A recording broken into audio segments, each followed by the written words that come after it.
haddaad rabto ilmahaagu ilmo raxiima inuu noqdo maxaa Soomaali ka wada dhigay yani maanta dayday iyo dad la leeyahay dadkoodii uma naxaya waxaan leenahay waa dad aan loo soo nixinayna markay yaraayeen waayo qofku tarbiyadu qaatuun buu hadhow sii gudbiya hadduu markuu yariye uu yahay qof loo naxariistay oo si fiican loo kobciyay isna hadhow dad baahan markuu arko uu ka naxaya laakiin markuu yaraa hadii la sii dhangadeen jiray waliba isna wuxuu helaa hadhow hadduu xabad la helo waa inuu ku dhuftaa ma mashkila waayo isba waa la tumayay inuu isna qaar tuma dhibaato weyn ma tusaale kale aan bixinayaa wuxuu yahay tusaale naxariista ku saabsan nabiga calayhi salaatu wasalaam xadiidka saxiixaynku ay soo warinayaan Aisha ilaahay raalliha ka ahaadee baa waxay leedahay nabiga wuxuu dhunkaday Xasan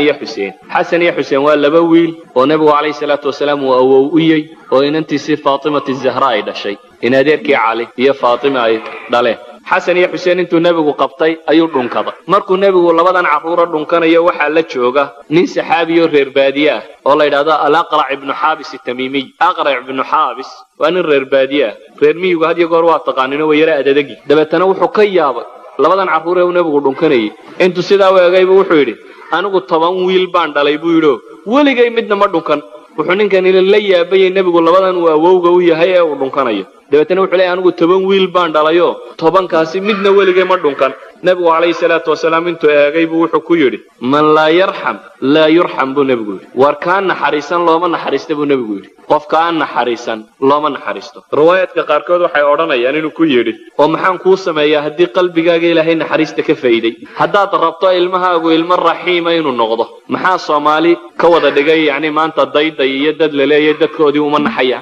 waxaan leenahay waa dad aan loo soo nixinayna markay yaraayeen waayo qofku tarbiyadu qaatuun buu hadhow sii gudbiya hadduu markuu yariye uu yahay qof loo naxariistay oo si fiican loo kobciyay isna hadhow dad baahan markuu arko uu ka naxaya laakiin markuu yaraa hadii la sii dhangadeen jiray waliba isna wuxuu helaa hadhow hadduu xabad la helo waa inuu ku dhuftaa ma mashkila waayo isba waa la tumayay inuu isna qaar tuma dhibaato weyn ma walidaalك baa nabigu wuxuu leeyahay qofka aan naxariisan ilaahayna uma naxariisto aan tusaale idinka siiyo dhaqanka Soomaaliyeed mesela waxa jira Soomaalidu dad ay geel jira u yaqaaniin geel jiraha Soomaalidu waxay ku sifeeyaan inuu col yahay ama inuu cadow yahay cadownimada geel jira waxa la gaarsiiyaa waxaan maqlay Soomaalidu maamahay dumarka u nisbeeyeen oo yiraahdaan waxay yiraahdaan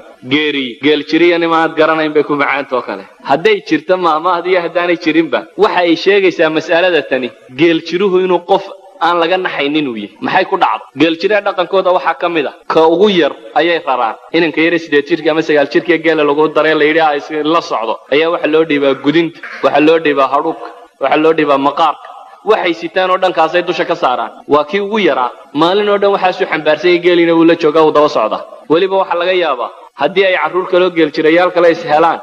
inta dhangad loo dhiibo in la yiraahdo ultama waa ultamaan ul isla dhaca waxa la leeyahay ninkan adadayga la baraya labadii yar yaraa ulba isla dhacayaan kii adigu aad wadatay hadii usha laga badiyo uu ooyo caawaad hadana dilaysa marka ay isugu timaadaan xirigeesh ayaa marka la dilayaa leeyahay maxaad rag isaga celin weyd ilmaha caynka loo tarbiyeeyay markuu weynaado muxuu yeelayaa marka maxaa laga sugayaa isna tarbiyadu qaatay waxa weeyaan in aan la isu nixin waxa leenahay hadhow isaguna ku yare dambe lagu soo daro weyn wadadii uu isna mariyaade markuu isna weynaado hadhow geela keligii xirgeeyo ee islaanayeen yar ku soo dartay tiraada geela kula wado ka yar uu isna intii ka jaraya ka yara dambe lagu soo daraa uu isna rarayaayo dhangadeynaya tumayaade idan waxa leenahay qofka sida loo tarbiyayay ku xidhan tahay mustaqbalka ummaddu sida uu noqonayo waxaan leenahay marka hadii la rabo in ilmo naxariis badan la soo saaro waa inuu noqdaa guriga mid loogu naxariisanay markaan hadalka soo koobo waxaan leenahay ilmaha sidaynu la dhaqmayno inaynu in badan ka fakarnaa waa inaynan xaqirin oo yaraysan waxa laga yaabaa ilmihiina marka guriga soo gashaan dadka bad sidoo u shaaba ama hooyada isaga